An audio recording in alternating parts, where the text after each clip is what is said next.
আসসালামু আলাইকুম প্রিয় এইচএসসি শিক্ষার্থীবৃন্দরা, তোমরা সবাই কেমন আছো? আশা করি অবশ্যই ভালো আছো। তো আজকে আমি তোমাদের সাথে একটা টপিক নিয়ে আলোচনা করব। টপিকটা হচ্ছে ভাইয়া ভেক্টর অধ্যায়ের আপেক্ষিক বেগ। তো এই আপেক্ষিক বেগটা আসলে অনেক ইম্পর্টেন্ট একটা টপিক, যে টপিকটা থেকে তোমাদের ম্যাক্সিমাম সময়ে বায়ু প্রবাহের ম্যাথগুলো চলে আসে এবং এই ম্যাথগুলো অনেকটা কঠিন হয়ে যায় অনেকের অ্যান্সার করা। তো আজকে আমরা এটা নিয়ে আলোচনা করবো যে কিভাবে সহজভাবে এই বায়ু প্রবাহের ম্যাথগুলো আলোচনা করা যায়। আসো, তো প্রথমে আমরা বোর্ডে লিখছি যে প্রকৃত বেগ আর আপেক্ষিক বেগ দুটো টপিক। ঠিক আছে, এই প্রকৃত বেগ কাকে বলে আর আপেক্ষিক বেগ কাকে বলে। তো আসো, প্রকৃত বেগ হচ্ছে ভাইয়া যদি স্থির বস্তু সাপেক্ষে কথা বলা হয়, যে কার সাপেক্ষে? স্থির বস্তু সাপেক্ষে যদি বেগ নির্ণয় করার কথা বলা হয় তাহলে সেই বেগটা হচ্ছে প্রকৃত বেগ। ওকে। এবং আপেক্ষিক বেগটা কি? যে গতিশীল বস্তু সাপেক্ষে। তার মানে দুইটা পর্যবেক্ষক, একটা হচ্ছে যদি স্থির পর্যবেক্ষক হয় তাহলে তার সাপেক্ষে বেগ হলে প্রকৃত বেগ, আর যদি গতিশীল হয় তাহলে তার সাপেক্ষে বেগ নির্ণয়টাকে বলা হচ্ছে আপেক্ষিক বেগ। তো এই আপেক্ষিক বেগটাকে ভাই আমরা কয়েকটা কেজে ভাগ করব। তার মধ্যে প্রথমে যদি আমরা বলি কেজ ওয়ানে, ধরো এখানে এ একজন ব্যক্তি, বি একজন ব্যক্তি, সি একজন ব্যক্তি। ঠিক আছে, তো এ ব্যক্তির বেগ দিলাম 0 ms−1, বি ব্যক্তির বেগ 4 ms−1 এবং সি ব্যক্তির বেগ 5 ms−1। তাহলে এখান থেকে এখন যদি আমরা বলি যে এর সাপেক্ষে বি এর বেগ কত, কার সাপেক্ষে? এর সাপেক্ষে।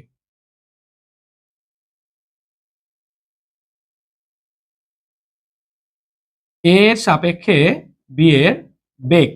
তো এটাকে আমরা কিভাবে প্রকাশ করব? যার সাপেক্ষে বলা হবে তাকে অলওয়েজ পিছনে রাখতে হবে। কার সাপেক্ষে বলা হয়েছে? এর সাপেক্ষে, তার মানে কার বেগ বের করতেছি? বি এর। ওকে, তাহলে ভি বি এ। এখন দেখো, তাহলে এর সাপেক্ষে যদি বি এর বেগ বলা হয় তাহলে সেটা কত? 4 - 0। এবং এর সাপেক্ষে যদি সি এর বেগ বলা হয়, এর সাপেক্ষে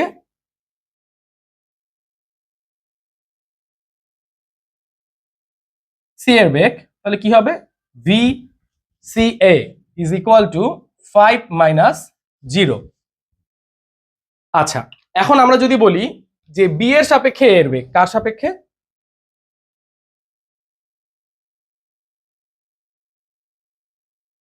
বি এর সাপেক্ষে এর বেগ, তাহলে কি হবে? V A V 0 - 4। এবং আমরা যদি আবার বলি যে বি এর সাপেক্ষে সি এর বেগ, কার সাপেক্ষে? বি এর সাপেক্ষে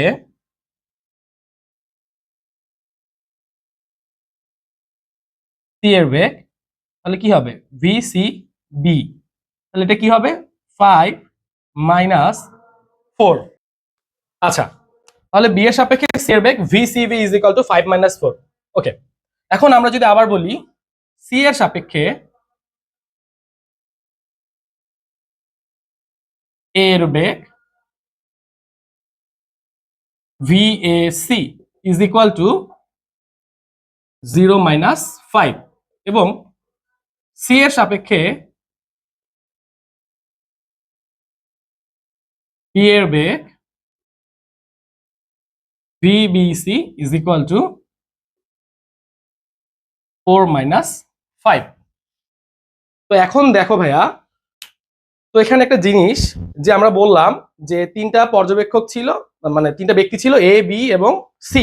ওকে, তো প্রথমে এ এর সাপেক্ষে ছিল, তারপরে বি এর সাপেক্ষে ছিল এবং তারপরে সি এর সাপেক্ষে ছিল।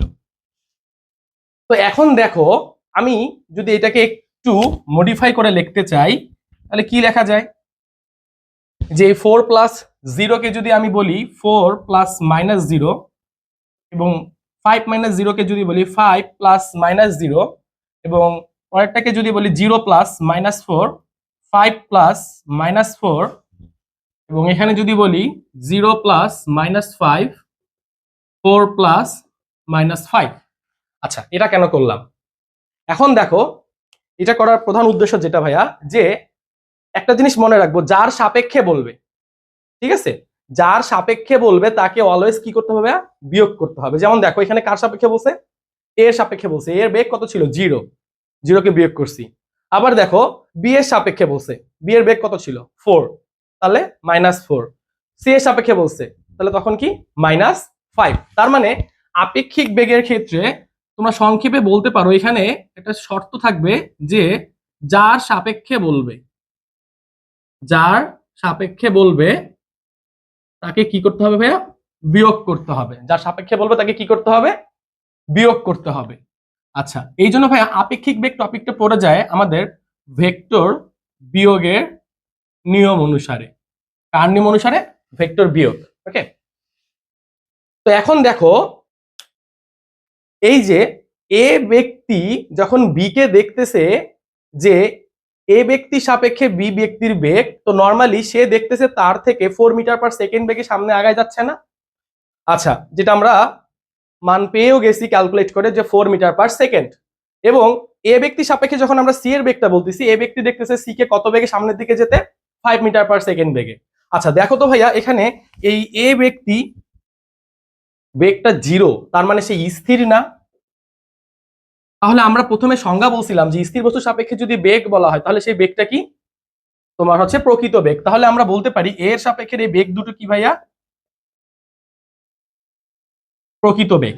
ওকে, এখন আসো আমরা যদি এখন বি আর সি বলি, তাহলে এখন দেখো বি এর সাপেক্ষে বি ব্যক্তিটা আসলে কি, গতিশীল না। তার মানে গতিশীল বস্তু সাপেক্ষে যদি বেগ বলা হয় তাহলে সেটা কি, আপেক্ষিক বেগ। তার মানে এই বি এর সাপেক্ষের বেগ নির্ণয় এবং সি এর সাপেক্ষের বেগ নির্ণয়টা আসলে কি, আপেক্ষিক বেগ। তো এখন দেখো আপেক্ষিক ভাবে জিনিসটা আসলে কি হচ্ছে। নর্মালি বি এর সাপেক্ষে যখন আমরা এর বেগ বলবো, বি এর থেকে 4 মিটার বেগে সামনের দিকে আগায় যাচ্ছে, তার মানে এ কি স্থির অবস্থায় আছে না। তো নর্মালি সে যখন একে দেখবে পিছনে ঘুরে, সে দেখবে যে এ তার থেকে 4 মিটার/সেকেন্ড বেগে পিছনের দিকে চলে যাচ্ছে, তার মানে তার বেগ কত হবে, -4 হবে না। তাহলে এটাকে ক্যালকুলেট করলে কি দাঁড়ায়, -4 ms−1 হয় কিনা। ওকে, এবং বি ব্যক্তি যখন আবার সি ব্যক্তিকে দেখবে 5 মিটার/সেকেন্ড বেগে সামনের দিকে আগায়, মানে আগায় যেতে, তখন নর্মালি বি এর কাছে মনে হবে যে সি হয়তো তার থেকে সামনের দিকে আগায় যাচ্ছে কত বেগে, তাহলে ভাই দেখো তো তার থেকে তার ব্যবধান কত, 1 মিটার/সেকেন্ড। এখন সেম ভাবে যদি বলি সি এর সাপেক্ষে এর বেগ, এ ব্যক্তিটা কি সি এর ঠিক পিছনে আছে এবং এ কি অবস্থায় আছে, স্থির অবস্থায় আছে, তাহলে সে দেখবে যে নর্মালি এ কে -5, কারণ সি যখন সামনের দিকে আগাবে তখন এ কি হচ্ছে, পিছনের দিকে, সে মনে করবে যে এ পিছনের দিকে -5। ঠিক আছে, তার মানে সে পিছনের দিকে 5 মিটার/সেকেন্ড বেগে পিছায় যাচ্ছে। আচ্ছা, এখন সি এর সাপেক্ষে যদি বি এর বেগ বলি, তাহলে সিও কি দেখবে, সিও দেখবে যে বি কে পিছনের দিকে অগ্রসর হতে, কারণ যেহেতু সি সামনের দিকে আগায় যাচ্ছে, তাহলে সে দেখবে বি তার থেকে 1 মিটার/সেকেন্ড বেগে পিছায় যাচ্ছে, তার মানে কত হবে, -1। ওকে, আচ্ছা তাহলে আমাদের কেসটা ছিল যে আসলে কোনগুলো প্রকৃত বেগ এবং কোনগুলো আপেক্ষিক বেগ। তার মানে আমরা দেখলাম যে গতিশীল বস্তু যদি বলা হয় তাহলে সেগুলো কি, আপেক্ষিক বেগ, আর যদি স্থির বস্তু বলা হয় তাহলে সেগুলো কি, প্রকৃত বেগ। ওকে, আচ্ছা এখন আসো, তাহলে ভাইয়া এখানে যার সাপেক্ষে বলতেছে তাহলে তাকে আমরা কি করতেছি, মাইনাস ধরে নিচ্ছি। যার সাপেক্ষে বলতেছে তাকে কি, মাইনাস। ওকে, আচ্ছা এখন আসো, তো কেস নাম্বার 2টাতে আমরা আসলে কি নিয়ে আলোচনা করব।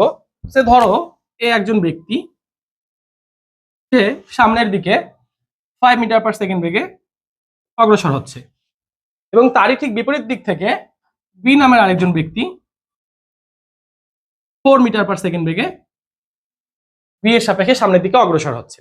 আচ্ছা, তো এখন যদি বলা হয় এর সাপেক্ষে বি এর বেগ কত, কার সাপেক্ষে, এর সাপেক্ষে, তাহলে দেখো ভাইয়া আমরা যদি বলি এর সাপেক্ষে বি এর বেগ, তাহলে এটাকে আমরা কিভাবে লিখবো, যার সাপেক্ষে বলবে তাকে পিছনে লিখতে হবে, তার মানে ভি বি এ। ওকে, তাহলে এখন কি হবে, তাহলে বি এর বেগ কত ভাইয়া, তাহলে বি এর বেগটাকে আমরা ধরে নিচ্ছি ভি বি। ঠিক আছে, কি ধরে নিচ্ছি, ভি বি। এখন আসো, তাহলে আমাদের এখানে একটা কন্ডিশন ছিল যার সাপেক্ষে বলবে তাকে বিয়োগ ধরতে হবে। তাহলে ভাই আমরা V B A is equal to V B plus minus V A বলতে পারি কিনা, অবশ্যই পারি। তাহলে এখন দেখো ভিবি কে যদি আমরা পজিটিভ ধরি, ঠিক আছে, ভিবি কে যদি আমরা পজিটিভ ধরি তাহলে কি হচ্ছে, যেহেতু বি এর সাপেক্ষে এ কি ভাইয়া বিপরীত দিক থেকে অগ্রসর হচ্ছে, তার মানে বি এর সাপেক্ষে তাহলে আমরা কি ঋণাত্মক বলতে পারি না? আবার এর বি এর সাপেক্ষে কি ঋণাত্মক না তার বেগটা? কেন? কারণ বি সামনের দিকে যাচ্ছে, ঠিক অপোজিট দিক থেকে এ আসতেছে, আবার এ যদি সামনের দিক থেকে যায় তাহলে তার অপোজিট দিক থেকে বি আসতেছে। তাহলে আমরা এখানে প্রথমে কার সাপেক্ষে বলছি? এ এর সাপেক্ষে বলছি বি এর বেগ। তাহলে এখানে কি হবে, যে নরমালি আমাদের মেইন কন্ডিশন অনুযায়ী যার সাপেক্ষে হলো তাকে বেগ ধরতে হবে, তার মানে বলতে পারি ভিবি প্লাস মাইনাস ভিএ। তাহলে এখানে ভিবি এর বেগ কত ভাইয়া? ভিবি এর বেগ আমরা তাহলে কত বলতে পারি? 4 মিটার পার সেকেন্ড। ঠিক আছে, প্লাস এখন আসো এই যে ভিএ এর বেগটা কত ভাইয়া?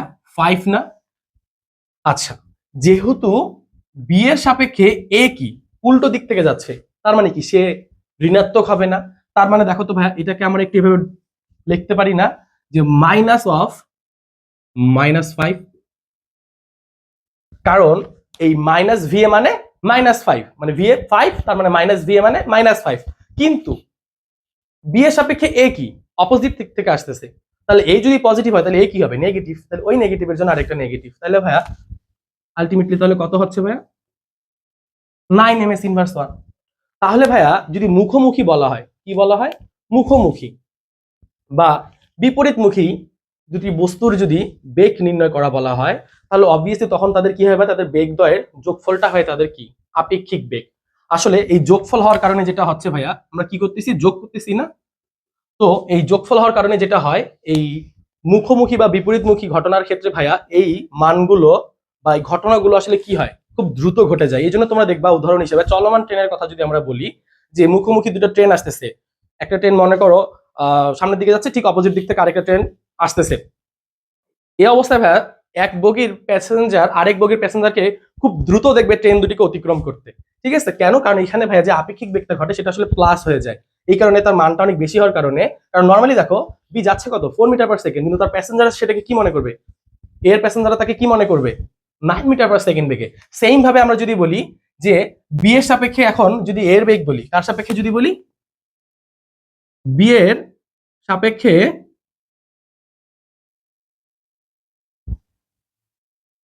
এর বেগ, তাহলে এটা কি হবে ভাইয়া? ভি এ বি, তাহলে V A plus minus VB বলা যায় কিনা? তাহলে এখন দেখো ভাইয়া, এখানে তাহলে ভিএ কে আমরা যদি এখন পজিটিভ ধরে নিই 5, তাহলে নিয়ম অনুসারে তাহলে যেহেতু বিপরীতমুখী হওয়ার কারণে মাইনাস, আর ভিবিএ তাহলে কি -4, তাহলে এটা কত হয় ভাইয়া? 9 ms ইনভার্স 1। তার মানে বি যখন দুইটা ট্রেন পরস্পরকে অতিক্রম করবে, তাহলে তখন বি দেখবে এ এর বেগ 9, আবার সেম ভাবে এ দেখবে বি এর বেগ 9। তাহলে ফলাফলটা কি হলো? কিন্তু নর্মালি তারা কি 9 মিটার পার সেকেন্ড বেগে যাচ্ছে না, তারা কিন্তু ভাই যাচ্ছে একজন 5 আর একজন 4। কিন্তু এই যে যোগফল হওয়ার কারণে মানটা অনেক বেশি হওয়ার কারণে তখন কি হবে? পরস্পরকে খুব দ্রুত অতিক্রম করে ফেলবে। এই জন্য আমরা তখন মনে করি মুখোমুখি ঘটনাগুলো আসলে খুব দ্রুত ঘটে যায়। ঠিক আছে, এরপর আসো এ একটা ব্যক্তি যে ভিএ বেগ নিয়ে সামনের দিকে অগ্রসর হচ্ছে, এবং বি আর একজন ব্যক্তি যে ধরে নিলাম ভিবি বেগ নিয়ে একটু উপরের দিকে গতিশীল। তাহলে এখন যদি বলা হয় ভাইয়া এর সাপেক্ষে বি এর বেগ কত? কার সাপেক্ষে? এ এর সাপেক্ষে। তাহলে ভাইয়া সেম ভাবে আমরা যদি বলি এর সাপেক্ষে বি এর বেগ, কার সাপেক্ষে? এ এর সাপেক্ষে। তাহলে এর সাপেক্ষে বি এর বেগ, তাহলে এটা কি হবে ভাইয়া? V B A is equal to V B plus minus V A, আমাদের স্বাভাবিক নিয়ম অনুসারে। আচ্ছা, তাহলে এখন একটু আসো ভাইয়া, এখানে একটা কথা বলছে যে এই যে V B A is equal to V B plus minus V A. তাহলে আমরা যদি ভাই একটু ভেক্টর অধ্যায়ে যে লব্ধি নিয়ে কথা বলছিলাম ভাইয়া, লব্ধিতে কি হবে ভাইয়া? তাহলে দেখো তো এই ভিবি আর মাইনাস ভি এর লব্ধি হবে না ভিবিএ, বলতে পারি কিনা আমরা? তাহলে ভিবি আর মাইনাস ভি এর লব্ধি হবে ভিবি এ। তাহলে এখন দেখো এই লব্ধিটা আসলে কি? আমরা লব্ধির জন্য আমরা ভেক্টর অধ্যায়ের শুরুতে একটা সূত্র নিয়ে আলোচনা করছিলাম, যে সামান্তরিক সূত্র। কি সূত্র? সামান্তরিক। তো সেখানে ভাইয়া তার মানে এই সামান্তরিক সূত্র থেকে আমরা কি পাই ভাইয়া? ভেক্টরের লব্ধি পাই। তাহলে ভাইয়া আমরা এই ভিবি আর মাইনাস ভি এ কে নিয়ে যদি একটা সামান্তরিক অঙ্কন করতে পারি, তাহলে আমরা কাকে পাবো ভাইয়া? এই ভিবিএ কে পাবো। তাহলে আসো একটা সামান্তরিক অঙ্কন করি।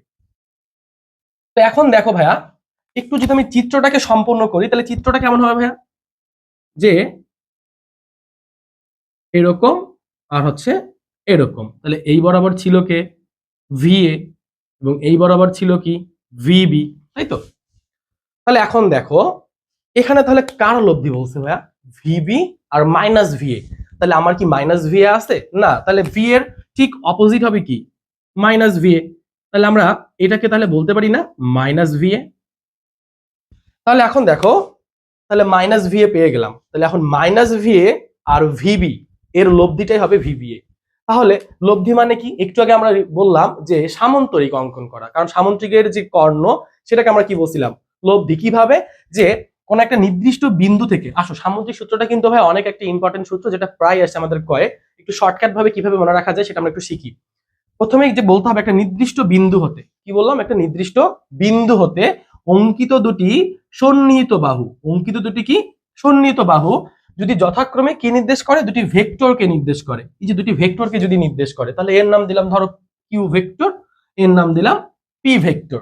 তাহলে কি বললাম, একটা নির্দিষ্ট বিন্দু হতে অঙ্কিত দুটি সন্নিহিত বাহু যদি যথাক্রমে দুটি ভেক্টরকে নির্দেশ করে, তাহলে ওই বিন্দু হতে অঙ্কিত সামন্তরিকের যে কর্ণ পাবা, কোন বিন্দু হতে, যে বিন্দু থেকে তুমি অঙ্কিত সন্নিহিত বাহু অঙ্কন করছো, তাহলে ওই বিন্দু হতে অঙ্কিত সামন্তরিকের যে কর্ণ সেটাই কি হবে, আমরা বলছিলাম সামন্তরিকের লব্ধি, মানে এই ভেক্টর দুইটার লব্ধি বলছিলাম। তাহলে সেখান থেকে আসো ভাইয়া, তাহলে লব্ধি মানে কি, একটা সামন্তরিক অঙ্কন করতে হবে। লব্ধি মানে কি, একটা সামন্তরিক।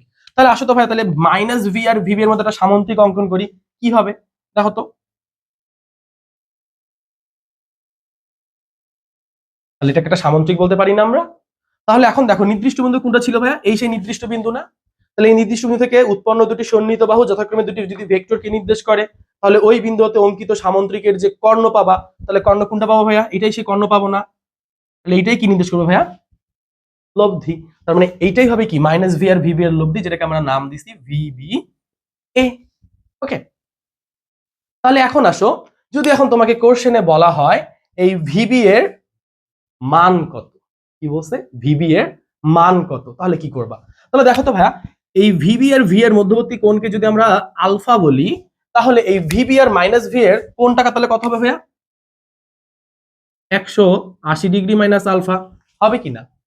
তাহলে এখন আসো, তাহলে আমরা লব্ধির যে সূত্র ছিল কি ছিল, তাহলে ভিবি এ রুট ওভার, তাহলে কি হবে, V B square V A square plus 2 V B V A cos, তাহলে ভিবি আর মাইনাস ভি এর মধ্যবর্তী কোণ কত ভাইয়া, 180 মাইনাস আলফা, কত, 180 মাইনাস আলফা।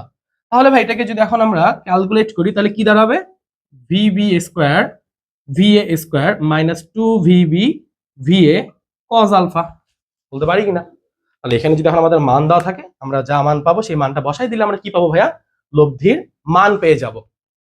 এখন যদি আমাদেরকে বলা হয় লব্ধির দিক, কি বলা হয়, লব্ধির দিক, তাহলে ভাই দিকের সূত্রটা আমরা কি জানি, যে ট্যান থিটা। ট্যান থিটা দিয়ে কি প্রকাশ করা হয় ভাইয়া, লব্ধির দিক। দিক বলতে এখানে থিটাটাকে বলা হচ্ছে, থিটা কোনটা হচ্ছে কি, লব্ধির দিক। তাহলে ট্যান থিটা ইকুয়াল টু, তাহলে কি লেখা যায় ভাইয়া, তাহলে আসো tan theta is equal two, তাহলে আমরা এটা শর্টকাটটা কি জানি, যে লব্ধির দিক নির্ণয়ের শর্টকাট একটা নিয়ম আছে ভাইয়া, নিচে যে থাকবে, কে থাকবে, নিচে যে থাকবে, নিচে যে বাহুটা থাকবে, ভেক্টরটা থাকবে, তাকে নিচে লিখতে হবে। তাহলে নিচে কে আছে ভাইয়া, ভিএ, এবং উপরে কে আছে, ভিবি। তাহলে এর দুটো কি করতে হবে, উপাংশ তৈরি করতে হবে। একটা হচ্ছে ভিবি সাইন লম্ব উপাংশ 180 degree minus alpha plus V B cos 180 degree minus alpha. তাহলে ভাই লব্ধির দিকের শর্টকাট নিয়মটা আমরা এই ফাঁকে শিখে যাই। কি ছিল শর্টকাট নিয়মটা, যে একটা সামন্তরিকের যে তুমি যে দুটো ভেক্টর নিয়ে কাজ করবা, সেই দুটো ভেক্টরের মধ্যে নিচে যে ভেক্টরটা অবস্থান করবে তাকে আমরা সবসময় নিচের এই সাইডে লিখবো, এবং যে উপরে থাকবে তার দুটো উপাংশ লিখবো, একটা হচ্ছে সাইন আর একটা কস।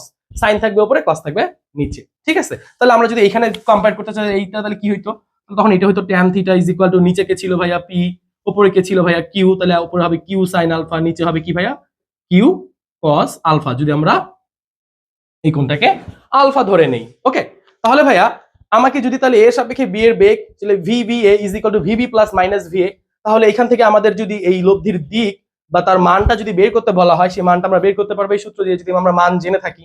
এবং আমাদের যদি দিক বের করতে বলা হয়, তাহলে দিকটা আমরা এই সূত্র দিয়ে বের করতে। এখন আমরা ভাই একটা ম্যাথ নিয়ে একটু আলোচনা করি, ঠিক আছে? বলছে এখানে ঘন্টায় 40 কিলোমিটার বেগে পূর্ব দিকে চলমান একটি গাড়ির চালক ঘন্টায় 40√3 কিলোমিটার বেগে একটি ট্রাককে উত্তর দিকে চলতে দেখলো, ঠিক আছে? আচ্ছা, এই ম্যাথটা আছে ভাই তোমাদের ইসাক স্যারের বইয়ে, অবশ্যই খুঁজলে পেয়ে যাবা। তো আপেক্ষিক বেগের সবচেয়ে সহজ ম্যাথ এবং বোঝার জন্য সবচেয়ে সহজ ম্যাথই হচ্ছে ভাই এইটা, ঠিক আছে? তাহলে এটা একটু দেখো। তাহলে যেহেতু এখানে ভাই দিক উল্লেখ করছে, তার মানে আমাদের প্রথম কাজ থাকবে কি ভাইয়া? চিত্র অঙ্কন করা, উত্তর, পূর্ব, পশ্চিম, দক্ষিণ, ঠিক আছে? তাহলে দেখো ভাইয়া, এটা যদি আমার পশ্চিম দিক হয়, এটা যদি আমার পূর্ব দিক হয়, এটা যদি আমার উত্তর দিক হয়, এবং এটা যদি আমার দক্ষিণ দিক হয়, তাহলে কি হবে? ঠিক আছে, আচ্ছা, তাহলে এখন আসো, এখানে বলছে যে ঘন্টায় 40 কিলোমিটার বেগে পূর্ব দিকে চলমান একটি গাড়ির চালক। আচ্ছা, তাহলে কত বেগে গাড়ির চালক যাচ্ছে? 40 কিলোমিটার বেগে। কোন দিকে? ঘন্টায় পূর্ব দিকে। কোন দিকে? পূর্ব দিকে। তাহলে ভাইয়া পূর্ব দিকে, তার মানে বলতে পারি না এই বরাবর কে চলতেছে ভাইয়া? গাড়ি, তার মানে ভেলোসিটি অফ কার, ঠিক আছে? ওকে, ফাইন। এবং এ যখন এই দিকে যাত্রা শুরু করলো, তখন সে দেখতেছে উত্তর দিক বরাবর একটি ট্রাক 40√3 কিলোমিটার বেগে যাচ্ছে। তাহলে ভাই এটা কার সাপেক্ষে বললাম? কারের সাপেক্ষে বললাম না?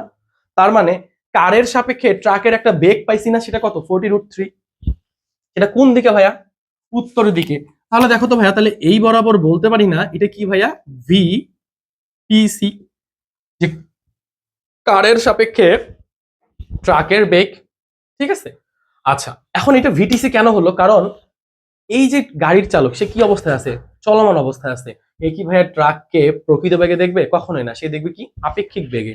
এই জন্য সেটা কি হয়েছে? কারের সাপেক্ষে ট্রাকের বেগ ভিটিসি, সেটা কোন দিকে? উত্তর দিকে। আচ্ছা, তাহলে এখন একটু আসো তো ভাইয়া, লক্ষ্য করি এই ভিটিসি মানে আমরা কি বলতে পারি?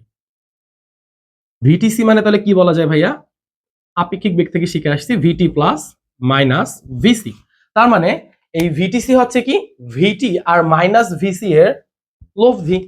আচ্ছা, তাহলে এখন দেখো, তাহলে আমাকে এমন ভাবে এখন একটা সামান্তরিক অঙ্কন করতে হবে যেন সেই সামান্তরিকের লব্ধিটা বা কর্ণটা যেন এই ভিটিসি হয়, ঠিক আছে? আর এখানে এই ভিটিটাই কি ভাইয়া? ট্রাকটির প্রকৃত বেগ না? তাহলে এখন আমাকে যদি কোশ্চেনে বলা হয় ট্রাকটির প্রকৃত বেগ কত, তার মানে আমাদের কাকে বের করতে হবে ভাইয়া? এই ভিটি কে বের করতে হবে। কাকে বের করতে হবে? ভিটি কে। তাহলে এখন আসো, তাহলে আমরা কি বললাম? ভিটিসিটা কি? ভিটি আর মাইনাস ভিসি এর লব্ধি। আচ্ছা, তাহলে এখন আসো, আমরা মাইনাস ভিসি কি জানি না? তাহলে মাইনাস ভিসি কোন দিকে ভাইয়া? অবশ্যই এই দিকে। তাহলে মাইনাস ভিসি আর ভিটি এর লব্ধি হবে ভিটিসি। তার মানে এখন একটা এমন ভাবে সামান্তরিকরণ করব যেন ভিটিসিটা কি হয়? কর্ণ। আর কর্ণ হলে সেটাকে আমরা তখন কি বলতে পারবো ভাইয়া? লব্ধি।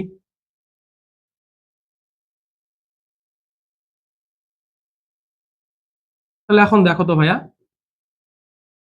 এই যে আমরা এটা পাইলাম, তাহলে এইটাকে যদি আমরা এখন ভিটি বলি, তাহলে দেখো তো এই ভিটি আর মাইনাস ভিসি এর লব্ধি হচ্ছে ভিটিসি। কারণ এই যে দেখো, একটা নির্দিষ্ট বিন্দু হতে উৎপন্ন দুটি সন্নিহিত বাহু যদি যথাক্রমে দুটি ভেক্টরকে নির্দেশ করে, তাহলে ওই বিন্দু হতে অঙ্কিত সামান্তরিকের কর্ণটাই কি হবে ভাইয়া?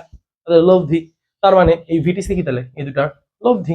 আচ্ছা, তাহলে আমরা পেয়ে গেলাম না ভাই ট্রাকের প্রকৃত বেগ। এখন এর মান কত যদি বলা হয়, তাহলে আসো ভিটি এর যদি মান বের করতে বলা হয়, তাহলে কিভাবে করব? তাহলে এখন দেখো তো ভাইয়া, এইখানে আমি যদি থিটা কোণটা বলি, এখন তোমরা চাইলে এখানেও একটা থিটা বলতে পারো বা এখানেও বলতে পারো, অ্যাজ ইউ উইশ। তাহলে দেখো, আমি যদি এখানে থিটা কোণ বলি, তাহলে এই থিটা কোণটা তাহলে কত ভাইয়া?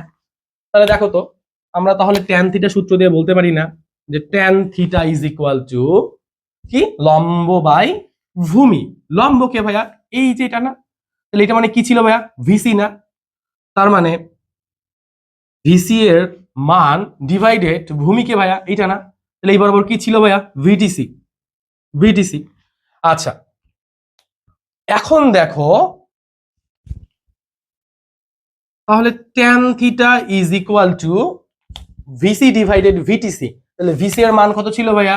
ভিসি এর মান ছিল 40 কিলোমিটার, আর ভিটিসি এর ছিল 40√3। তাহলে কাটাকাটি যদি করি তাহলে কত ভাইয়া? 1/√3। তাহলে tan ইনভার্স করলে থিটা কত পাই ভাইয়া? 30 ডিগ্রি পাওয়া যায় না? তার মানে এটা আমরা কি পাইলাম, যে ট্রাকটি কোন দিকে যদি বলা হয় চলছে, তাহলে ট্রাকটি কোন দিকে চলতেছে ভাইয়া? 30 ডিগ্রি কোণে। কার সাপেক্ষে? এখন দেখো তো ভাইয়া, কোনটা তুমি কোন অক্ষের সাপেক্ষে উৎপন্ন করছো? উত্তর দিকের সাথে না? তাহলে তখন তোমাকে বলতে হবে যে ট্রাকটি উত্তর দিকের সাথে 30 ডিগ্রি কোণ করে পূর্ব দিকে চলছে। তার মানে যার সাপেক্ষে কোণ উৎপন্ন হবে, তুমি যদি ধরো সেই দিকে যার সাপেক্ষে বলবে, তাহলে তার বিপরীত দিক থেকে কি হবে? ট্রাকটি চলবে। তার মানে এখানে কার সাপেক্ষে কোণ উৎপন্ন করছে? উত্তরের সাপেক্ষে। তার মানে কি হবে? উত্তর দিকের সাথে 30 ডিগ্রি কোণ উৎপন্ন করছে। তাহলে এখন চলবে কোন দিকে?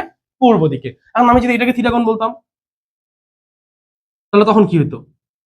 তাহলে ভাই তখন এটা ট্যান থিটা না? তাহলে এই ট্যান থিটা ইজ ইকুয়াল, তাহলে এখানে ভাইয়া লম্বকে, তাহলে এখানে লম্ব তখন এইটা, এটা মানে কি তাহলে? ভিটিসি। আর ভূমি তাহলে কি ভাইয়া? এটা, তার মানে কি? ভিসি। তাহলে এবার কত হতো? 40√3 ডিভাইডেড 40, কাটাকাটি করলে কত? √3। তাহলে থিটা যদি বের করে তাহলে কত হবে ভাইয়া? 60 ডিগ্রি। তার মানে তখন কি বলবা? তাহলে এখন কোনটা কার সাপেক্ষে উৎপন্ন হয়েছে? কোন বাহুর সাপেক্ষে? পূর্ব। তার মানে পূর্ব দিকের সাথে 60 ডিগ্রি কোণ করে উত্তর দিক বরাবর চলছে। তার মানে কেউ যদি এটা লেখে তারও অ্যান্সার সঠিক, কেউ যদি এটা লেখে তারও অ্যান্সার সঠিক। শুধু তোমাকে সাইডে লিখে দিতে হবে কোন দিকের সাথে কোন উৎপন্ন করছে এবং কোন দিকে চলছে। এখন দেখো, তাহলে ভাই এখন আমরা মানটা আসলে বের করি নাই। তাহলে আমাকে যদি বলে ট্রাকের প্রকৃত বেগ কত, তাহলে তখন কি করবা? তাহলে আসো ভাইয়া, তুমি এটা এখানে সমকোণী ত্রিভুজ ধরে তাহলে আমরা ক্যালকুলেট করতে পারি না? এটাকে ধরো বা ওইটাকেও ধরো, অ্যাজ ইউ উইশ। তাহলে ভাই যদি আমরা এটাকেই সমকোণী ত্রিভুজ ধরি, তাহলে রতিভুজ কোনটা ভাইয়া? রতিভুজ ভিটি। তাহলে V T square is equal to কি বলতে পারি? ভূমিকে, ভূমি হচ্ছে ভিসি, ভিসি স্কয়ার প্লাস লম্বকে ভিটিসি। তাহলে ভিসির মান কত ছিল? 40 স্কয়ার, 40√3 স্কয়ার। তাহলে এখানে কত হয়? 4800। তাহলে কত হয় ভাইয়া? 6400। তাহলে আমরা যদি রুট করে দিই তাহলে কত হয় ভাইয়া? 80 কিলোমিটার পার আওয়ার। তার মানে ভিটি এর যদি আমাদের মান বের করতে বলা হয়, মানে ট্রাকের প্রকৃত বেগ কত, তাহলে ট্রাকের প্রকৃত বেগ হচ্ছে 80 কিলোমিটার পার আওয়ার। আর দিকটা ভাইয়া 30 হতে পারে, 60 হতে পারে। তখন আমাকে জাস্ট অক্ষের সাপেক্ষে আমাদের আপেক্ষিক বেগের যে ইম্পর্টেন্ট যে টপিকটা, ছাতা বৃষ্টি, ঠিক আছে? এখন এই ছাতা বৃষ্টির আসলে আমরা টপিকে ঢুকবো, ঠিক আছে? তাহলে এই ছাতা বৃষ্টির ম্যাথ আসলে আমরা কিভাবে করবো? কারণ আমরা এতক্ষণ ধরে যে জিনিসগুলো আলোচনা করলাম, তোমরা যারা ভাই ভালো করে পড়াশোনা করছো এতদিনে, তারা হয়তো বা সেগুলো ভালো করেই জানো যে কিভাবে ক্যালকুলেশন করতে হয়। হ্যাঁ, অনেকে আবার জানো যে এই জিনিসগুলো অনেক কঠিন, তাদের জন্য আমি ভাইয়া চেষ্টা করলাম অনেক ইজি করে বলার। আশা করি তোমরা সবাই বুঝতে পারছো। এখন আসো ভাইয়া, এই ছাতা বৃষ্টি যদি অঙ্ক বলা হয়, কিসের অঙ্ক? ছাতা বৃষ্টি। আচ্ছা, এখন এই ছাতা বৃষ্টির অঙ্কে আসলে ভাই দুইটা জিনিস ঢুকে যায়। একটা হচ্ছে যে বায়ু প্রবাহ বা বাতাস যখন প্রবাহিত হয় তখন, আরেকটা ভাইয়া যখন বাতাস প্রবাহিত হয় না। তো আজকে আমরা ভাইয়া বাতাস যদি প্রবাহিত না হয় তাহলে কেমন ঘটনা ঘটবে সেটা নিয়ে আলোচনা করব ইনশাল্লাহ। আমরা পরের ভিডিওতে ভাইয়া বাতাস প্রবাহিত হলে কেমন ঘটনা ঘটবে তখন সেটা নিয়ে আমরা আলোচনা করব। এখন আসো, তাহলে আমি ধরে নিচ্ছি এখন যে বায়ু প্রবাহ নেই, বায়ু প্রবাহ নেই, তার মানে বাতাস প্রবাহিত হচ্ছে না। তাহলে এখন দেখো তো ভাইয়া, যদি একটা তল কল্পনা যদি করি, তাহলে এই তল বরাবর যদি ভাই এখন যদি বৃষ্টি যদি পড়ে, ধরো এখানে কেউ একজন আছে, এখানে একজন কোনো ব্যক্তি আছে, তাহলে ধরো আমি এখানে স্থির অবস্থা দাঁড়ায় আছি। এখন যদি ভাই বৃষ্টি পড়া শুরু করে, তাহলে আমার সাপেক্ষে আমি যদি বলি বৃষ্টি, তাহলে বৃষ্টি আমার সাপেক্ষে কি ভাই লম্ব বরাবর পড়বে না? অবশ্যই লম্ব বরাবর পড়বে, কারণ আমি স্থির অবস্থা দাঁড়ায় আছি। ঘটনাটা তাহলে এখানেই কিন্তু শেষ হয়ে যেত। কিন্তু ঘটনাটা তখনই একটু জটিল হয়ে যায় যে যদি এখন আমি গতিশীল হই, যদি এখন আমি গতিশীল হই, তাহলে এখন বৃষ্টি কি আসলে আমার সাপেক্ষে আর লম্ব বরাবর পড়বে? না, এখন আমার সাপেক্ষে আর লম্ব বরাবর পড়বে না। এখন তাহলে আমার সাপেক্ষে কিভাবে পড়বে? কারণ এই যে তখনই ঢুকে যাচ্ছে আপেক্ষিক বেগ, কারণ আমরা জানি গতিশীল বস্তু সাপেক্ষে বেগ নির্ণয়টাই কি? আপেক্ষিক বেগ। কারণ আমি এখন গতিশীল হয়ে গেছি, তার মানে এখন আমি পর্যবেক্ষক, আমার সাপেক্ষে তাহলে এখন বৃষ্টি কিভাবে পড়তেছে এটাই হয়ে যাচ্ছে এখন আপেক্ষিক বেগ। তাহলে এখন আসো, ধরে নিচ্ছি যে এই বরাবর ভেলোসিটি অফ ম্যান, একটা লোক ভিএম বেগ নিয়ে গতিশীল হলো। আচ্ছা, নরমালি বৃষ্টি পড়তেছিল কি বরাবর ভাইয়া? ওয়াই অক্ষ বরাবর ভি আর বেগ নিয়ে, ঠিক আছে? Okay fine. তাহলে এখন যেহেতু লোকটি গতিশীল হয়ে গেছে, যেহেতু এখন এটা আপেক্ষিক বেগের টপিকে ঢুকে গেছে, তাহলে ভাই এখন এই গতিশীল লোকের সাপেক্ষে বৃষ্টির আসলে বেগ কত সাপেক্ষ বলে দিছি। তার মানে তাহলে এটাকে কি বলতে পারি ভাইয়া, ভি আর এম, যে গতিশীল লোকের সাপেক্ষে বৃষ্টির বেগ ইকুয়াল টু তাহলে কি হবে ভাইয়া, ভি আর প্লাস মাইনাস ভি এম। ওকে, তাহলে দেখো তো ভাইয়া এখান থেকে বলা যায় না যে এই ভি আর মাইনাস ভি এম এর লব্ধি কি, ভি আর এম, যেটা কিনা একটা কি আপেক্ষিক বেগ, কার সাপেক্ষে, গতিশীল বস্তুর সাপেক্ষে। আচ্ছা, তাহলে এখন আসো আমরা ভি আর মাইনাস ভি এম এর মধ্যে কি করব, লব্ধি বের করতে গেলে একটা সামন্ত্রিক অঙ্কন করব। তাহলে তার আগে আমাদের কাকে দরকার, মাইনাস ভি এম কে দরকার। তাহলে ভি এম যদি এইদিকে, তাহলে মাইনাস ভি এম কোন দিকে ভাইয়া, অবশ্যই এইদিকে। আচ্ছা, তাহলে মাইনাস ভি এম এবং ভি আর এর মধ্যে সামন্তরিক। এখন দেখো তো ভাইয়া এদের মধ্যবর্তী কোণ কত ভাইয়া, এই minus V M R V আর এর 90 ডিগ্রি। তাহলে এদের মধ্যে আসলে সামন্ত্রিক ওইভাবে অঙ্কন হবে না, এদের মধ্যে যেটা অঙ্কন হবে ভাইয়া, ডিরেক্ট আমি যদি বলি তাহলে এই যে ভাইয়া এটাই হবে তাদের কি, সামন্তরিক। তাহলে এখন দেখো তো ভাইয়া, এখন এদের এই কর্ণ এটা না, তাহলে এটাই সেই বলতে পারি না ভি আর এম, বলা যায় কিনা। তাহলে ভাইয়া এখন এটাকে যদি আমি সামনের দিকে বর্ধিত করি, তাহলে দেখো তো ভাইয়া এরকম হয় না। তার মানে নর্মালি বৃষ্টি পড়তেছিল ভি আর বেগে এই উলম্ব বরাবর, ঠিক আছে। যখন লোকটি গতিশীল হয়েছে তখন তার সাপেক্ষে এখন বৃষ্টি পড়তেছে কি বরাবর ভাইয়া, এই বরাবর না, তার সাপেক্ষে বৃষ্টি পড়তেছে। তার মানে গতিশীল লোকের সাপেক্ষে বৃষ্টি এখন এই বরাবর পড়তেছে। তাহলে এখন যদি আমাকে ছাতা ধরতে বলা হয়, তাহলে কি আমি স্থির অবস্থার মধ্যে এইভাবে ছাতা ধরলে হবে না, তখন আমাকে ছাতা কি করতে হবে, একটু সামনের দিকে বেঁকে ধরতে হবে। আচ্ছা, তাহলে এখন দেখো, তাহলে এই যে এই গতিশীল লোকের সাপেক্ষে যে বৃষ্টির বেগ, সেই বেগটা তোমাকে যদি বের করতে বলা হয়, কারণ বৃষ্টির প্রকৃত বেগ ধরো ভি আর, তার মান এখন ধরে নিচ্ছি কথার কথা 5। তাহলে এখন যদি বলা হয় গতিশীল লোকের সাপেক্ষে বৃষ্টির বর্তমান বেগ, তাহলে এখন আসো তাহলে সেটা তুমি কিভাবে বের করবা। তাহলে এখন দেখো তো ভাইয়া আমরা লব্ধি সূত্রটা কি জানি, root over V R square V M square two V R V M cos alpha. Okay fine. এখন দেখো এখানে আসলে আলফা এইভাবে ধরলে বেশি ভালো হয়, যে এর মধ্যবর্তী কোণ কত, আলফা, তাহলে এটা কত 180 ডিগ্রি মাইনাস আলফা, ঠিক আছে। তাহলে এখানে আমাদের বেশি ভালো হয় এইভাবে যদি, কারণ সবগুলো ম্যাথ আমরা এইভাবে করার চেষ্টা করবো, যদিও এটা 90 ডিগ্রি তবু আমরা এইভাবে করার চেষ্টা করবো, তাহলে আমাদের সুবিধা হবে বুঝতে। তাহলে ভাই দেখো তো 180 ডিগ্রি মাইনাস আলফা না, দিন শেষে তবু এটা কি হয়, কজ আলফা হচ্ছে মাইনাস, কিন্তু 90 ডিগ্রি যেহেতু কোণ, তার মানে ভাই এটা পুরোটাই জিরো হয়ে যাচ্ছে, কারণ কজ 90 ডিগ্রি মান জিরো। তাহলে শুধু পড়ে থাকতেছে কে ভাইয়া, V R M is equal to root over V square plus V M square. Okay, তার মানে ভাইয়া এখানে যদি আমরা ভি আর ভি এম এর মান জানি, তাহলে তার কি বের করতে পারবো, লব্ধি। সে ধরো বৃষ্টির বেগ 5 এবং লোকের বেগ ধরো 10, তাহলে কত হচ্ছে ভাইয়া, তাহলে 5 স্কোয়ার প্লাস 10 স্কোয়ার, তাহলে কত হয় 125। বলা যায় কি যায় না। আচ্ছা, এখন যদি বলা হয় কত কোণে ছাতা ধরতে হবে, তাহলে ওই যে বললাম ভাইয়া এখন ছাতাটা কি, নর্মালি স্থির অবস্থা হলে ছাতাটাকে আমার এইভাবে ধরতে লাগতো সোজাসুজি, কিন্তু যেহেতু এখন গতিশীল হয়ে গেছে লোকটা, আমি গতিশীল হয়ে গেছি, তাহলে আমার এখন ছাতাটা কি করতে হচ্ছে, একটু সামনের দিকে ব্যাকা করে ধরতে হচ্ছে। তার মানে ভাইয়া আমার ছাতা ধরার কোণটা কি বলতে পারি না। তাহলে এখানে আমরা দুইটা কোণ ধরতেছি, একটা θ1 আর একটা θ2। তাহলে এখানে ভাইয়া θ1 বলতেছি অনুভূমিকের সাথে, যদি ছাতা ধরার কথা বলা হয় কিসের সাপেক্ষে, অনুভূমিকের সাথে।